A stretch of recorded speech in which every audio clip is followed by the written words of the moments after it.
Register ಮಾಡ್ಕೊಂಡಿದ್ದೀನಿ, ಇನ್ನು ಆಗ್ತಾನೇ ಇದೆ ಕಂಪ್ಲೈನ್ಸ್. ಎಷ್ಟು ಬೇಗ ಆಗಲ್ವಲ್ಲ ಕಂಪ್ಲೈನ್ಸ್, ಆ ಕಂಪ್ಲೈನ್ಸ್ ಆಗೋವರೆಗೂ ಬಿಡೋದ. ಗದಗ ನಗರಸಭೆ ಅಧಿಕಾರಿಗಳ ಚಳಿ ಬಿಡಿಸಿದ ಉಪ ಲೋಕಾಯುಕ್ತರು. ವೀಕ್ಷಕರೇ ನಮಸ್ಕಾರ, ಸಿಟಿ ನ್ಯೂಸ್ ಕನ್ನಡ ಚಾನೆಲ್ಗೆ ಸ್ವಾಗತ. ನಾನು ನಿಮ್ಮ ಸಂತೋಷ್ ನಾಗಮ್ನವರು. ವೀಕ್ಷಕರೇ, ಗದಗ ನಗರದ ಕಸ ನಿರ್ವಹಣಾ ಸ್ಥಳಕ್ಕೆ ದಿಢೀರ್ ಭೇಟಿ ನೀಡುವ ಮೂಲಕ ಪರಿಶೀಲನೆ ನಡೆಸಿದ ಉಪ ಲೋಕಾಯುಕ್ತರು ಗದಗ ನಗರಸಭೆಯ ಅಧಿಕಾರಿಗಳ ಚಳಿ ಬಿಡಿಸಿದ್ದಾರೆ. ಇಲ್ಲಿನ ಅವ್ಯವಸ್ಥೆಯನ್ನು ಕಂಡು ಉಪ ಲೋಕಾಯುಕ್ತರು ತೀವ್ರ ಕೆಂಡಾಮಂಡಲಾಗಿದ್ದಾರೆ. ಗದಗ ನಗರದ ಬಳಗಾನೂರು ರಸ್ತೆಯಲ್ಲಿನ ಕಸ ನಿರ್ವಹಣಾ ಘಟಕಕ್ಕೆ ಭೇಟಿ ನೀಡಿದ ಉಪ ಲೋಕಾಯುಕ್ತ ನ್ಯಾಯಮೂರ್ತಿ KN ಫಣೀಂದ್ರ ಅವರು ಅಧಿಕಾರಿಗಳನ್ನು ತೀವ್ರ ತರಾಟೆಗೆ ತೆಗೆದುಕೊಂಡಿದ್ದಾರೆ.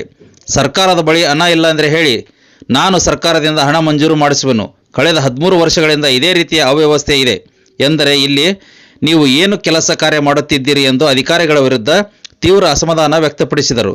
ಕೂಡಲೇ ಪರಿಸರ ತಜ್ಞರನ್ನು ಕರೆಯಿಸಿ ಹದಗೆಟ್ಟ ವ್ಯವಸ್ಥೆಯನ್ನು ಸರಿಪಡಿಸಲು ಸೂಚಿಸಿದರು.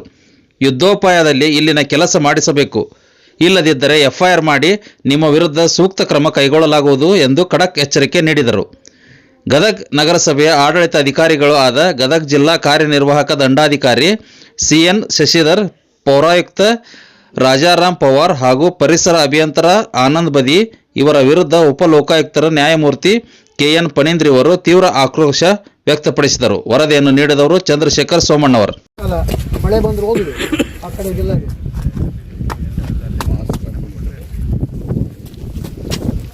ಎಷ್ಟು ದುಡ್ಡು ಖರ್ಚು ಮಾಡಿರ್ತಾರೆ ಹೇಳಿದ್ರು, ಅಲ್ಲಿಂದನೂ ಕಾಲುವೆ ಮಾಡ್ತಿದ್ದೀವಲ್ಲ, ಎಷ್ಟು ದುಡ್ಡು ಖರ್ಚಾಗಿದೆ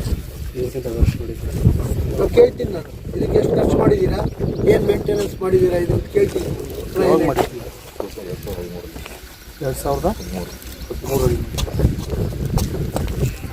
2026ವರೆಗೂ ಹಿಂಗೆ ಇಟ್ಕೊಂಡಿರೋದು. 2013ರಿಂದ 13-14ರಿಂದ 26ರವರೆಗೆ ಎಷ್ಟು ವರ್ಷ ಆಯಿತು? 13 ವರ್ಷ. 13 ವರ್ಷದಿಂದ ಹಿಂಗೇನಾ ಇದು? ದಿನ ಯಾರು ಬರೋದು ಇಲ್ಲಿ ನೋಡೋದು? ಇದಕ್ಕೆ ವಾಚ್ಮೆನ್ನು, ನಿಮ್ಮ ಇವರು ಇಂಜಿನಿಯರ್ ಯಾರು ಬರೋದು? ನಾನು ಬರ್ತೀನಿ ಸರ್. ನಮ್ಮ ಇನ್ನೊಬ್ಬರು. ಏನು ಬರ್ತೀರಾ ನೀವು? ಯಾಕೆ ಬರ್ತೀರಾ ಹೇಳಿ. ನೀವು ಬರೋ ಉದ್ದೇಶ ಹೇಳಪ್ಪ. ಇಲ್ಲಿ ಬರ್ತೀರಾ, ನೋಡ್ಕೊಂಡು ಹೋಗ್ತೀರಾ, ಬರೋ ಉದ್ದೇಶ ಏನು ನೋಡಕ್ಕೆ ಬರ್ತೀರಾ? ಏನು ಮಾಡಕ್ಕೆ ಬರ್ತೀರಾ? ಏನು ಡ್ಯೂಟಿ, ಏನು ಅಡ್ಜಸ್ಟ್ ಮಾಡಿರ್ತಾರೆ? ಇದು ಗಾಳಿಗೆ ಬಂದಿರೋದೇನ್ರಿ? ಇದು ಯಾವನಾರು ಸುಮ್ಮನೆ ಏನೋ ಬುರುಡೆ ಬಿಡಬಾರ್ದು. ದಿನ ಬಂದು ಬರ್ತೀನಿ, ನೋಡ್ತೀನಿ, ಹೋಗ್ತೀನಿ, ಅಷ್ಟೇ ಆಗಿದೆ ನಿಮ್ದು. ಬಂದ್ರೆ ಕೆಲಸ ಮಾಡಲ್ಲ, ಏನು ನೋಡಲ್ಲ, ಸುಮ್ಮನೆ ಒಂದು ವಾಕಿಂಗ್ ಮಾಡ್ಕೊಂಡು ಹೋಗ್ಬಿಡಕ್ಕೆ ಬರೋದು ಇಲ್ಲಿಗೆ. ಯಾವುದೂ ಸರಿಯಾಗಿಲ್ಲ ನಿಮ್ಮದ್ರಲ್ಲಿ. ಡ್ರೈ ವೇಸ್ಟ್ ಸರಿಯಾಗಿ ಇದಾಗ್ತಿಲ್ಲ, ವೆಟ್ ವೇಸ್ಟ್ ಮಾಡ್ತೀನಿ. ಕೇಸ್ ರಿಜಿಸ್ಟರ್ ಮಾಡ್ಕೊಂಡಿದ್ದೀನಿ, ಇನ್ನು ಆಗ್ತಾನೇ ಇದೆ ಕಂಪ್ಲೈನ್ಸ್. ಎಷ್ಟು ಬೇಗ ಆಗಲ್ವಲ್ಲ ಕಂಪ್ಲೈನ್ಸ್, ಆ ಕಂಪ್ಲೈನ್ಸ್ ಆಗೋವರೆಗೂ ಬಿಡೋದ.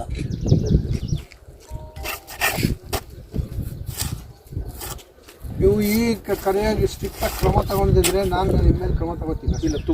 ಇದು ಗೊತ್ತಾಯ್ತಾ? ಹಾಂ, ನೀವೇನು ಬೇಕೋ ಗೌರ್ಮೆಂಟಿಗೆ ದುಡ್ಡಿಲ್ಲ ಅಂತಂದರೆ ಬೇಕಾದ್ರೆ ನನಗೆ ಕಳಿಸಿ, ನಾನು ನಿಮ್ಗೆ ಸ್ಯಾಂಕ್ಷನ್ ಮಾಡಿಸ್ಕೊಳಕ್ಕೆ ನಾನು ಅವ್ರಿಗೆ ಬರೀತೀನಿ. ಗೊತ್ತಾಯ್ತು? ತಗೊಂಡು ವಾರ್ ಫುಟಿಂಗಲ್ಲಿ ಮಾಡಿ ಇದನ್ನೆಲ್ಲ ನೀಟಾಗಿ ಇಟ್ಕೋಬೇಕು ಸರ್. ನೀಟಾಗಿ ಅಂತಂದರೆ ಎಲ್ಲೆಲ್ಲಿ ಏನೇನು ಇಡಬೇಕೋ ಇರೋ ಜಾಗಗಳಲ್ಲಿ ಇಟ್ಕೊಂಡು ಕರೆಕ್ಟಾಗಿ ಮಾಡಬೇಕು. ಯಾರೋ ಒಂದು ಸೈಂಟಿಫಿಕ್ ಒಂದು ಸ್ಟಡಿ ಮಾಡಿಸಿ, ಒಬ್ಬರನ್ನ ಕಳಿಸಿ ಸರ್. ಎನ್ವೈರನ್ಮೆಂಟಲ್ ಇವರು ಪೊಲ್ಯೂಷನ್ ಕಂಟ್ರೋಲ್ ಬೋರ್ಡು ಒಂದು ಜಾಯಿಂಟಾಗಿ ಒಂದು ಕಮಿಟಿ ಕಾನ್ಸ್ಟಿಟ್ಯೂಟ್ ಕಡೆ ಮಾಡ್ಕೋಬೇಕು. ಅದಕ್ಕೆ ಕರೆಕ್ಟಾಗಿ ಟ್ಯಾಂಕಿಗೆ ಕೆನಾಲ್ ಮಾಡಿ ಇದ್ರ ಮೂಲಕ ಆ ಟ್ಯಾಂಕಿಗೆ ಹೋಗೋಣ. ಎಲ್ಲಿ